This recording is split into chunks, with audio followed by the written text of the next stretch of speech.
Hey, how's it going, everyone? Thanks for tuning into episode 23 of the Keep It Simple podcast, your 5-minute hits of value first thing in the morning. So today I thought we would touch on something I noticed yesterday.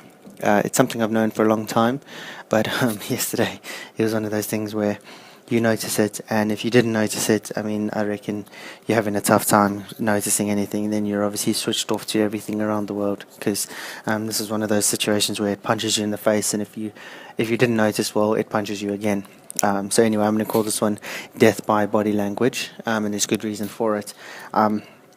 Yesterday we had a few strategy meetings. Basically, long story short, we ran into a few issues, budget constraints, etc., and we had to come up with a few strategies around it, kind of thing.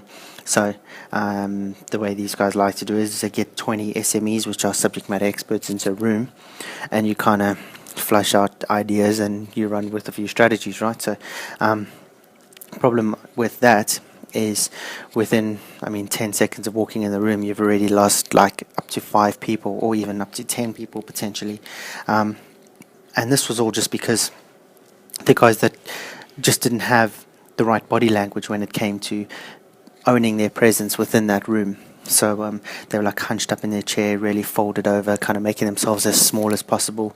And then when it became their turn to talk, based on their body language, it was impossible for them to then deliver a message succinctly and with confidence to then get buy-in from everyone else.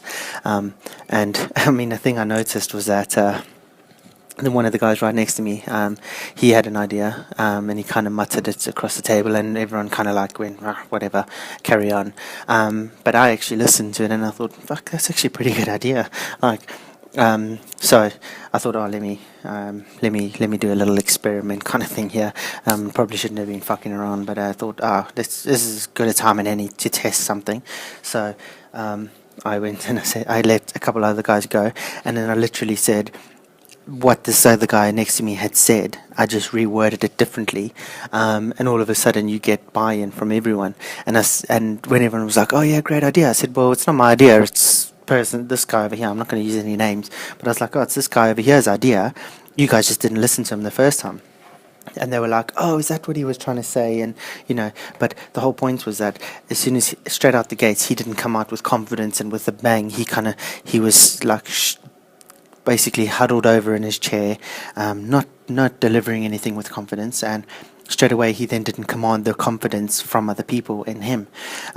So a key takeaway for me is how body language, or the lack thereof, can influence your message or you getting buy-in from the people around you. So if you're in an uncomfortable situation, you still need to present yourself in such a way that would suggest you're still confident, and you'll find that you'll get a lot more buy-in from people. And that's just simple stuff like, I'm not suggesting for 1 minute you start doing power poses in the room, but just simple stuff like sitting up straight in your chair. You don't have to like put your feet on the table and your hands behind your head to make a point, kind of thing. I think most people just think you're a fucking idiot then, but sitting up nice and straight, occupying a lot of space, that kind of thing. Not when I say occupying a lot of space, I mean within like your chair, within your boundaries. You don't have to be leaning over other people. That's just stupid. But I have to say shit like that because it's fucking some people out there don't understand that shit, and then they do something stupid, and you end up going, "Oh yeah, but I heard on the Keep It Simple podcast that I need to occupy space." No, occupy your space in your your immediate like vicinity. You occupy that space, and when comes your time to talk as if you were talking to the back of the room. Stupid shit like that. Simple stuff that often people forget, and it catches up to them. So anyway, that's the key takeaway. It's just body language. Owning your body language, being cognitive of it. So when you're in a room, realize when you're hunched over, when you're not portraying confidence, and change it. So all of a sudden, sit up straight, occupy space, chest out, that kind of stuff. It all adds up, and you'll be surprised at how your lack of body language then impacts your ability to deliver a succinct message. Whereas if you sit there and you're confident, or even if you're standing and you're confident in an environment, your whole perception and your whole ability to deliver a message will be so much better. So anyway, I'm approaching my 5 minutes. That's the key takeaway for today, is just own your body language and be cognitive of it at all times, because your body speaks louder than your words. And yeah, I'll catch you guys all again tomorrow. Thanks for tuning in. Bye.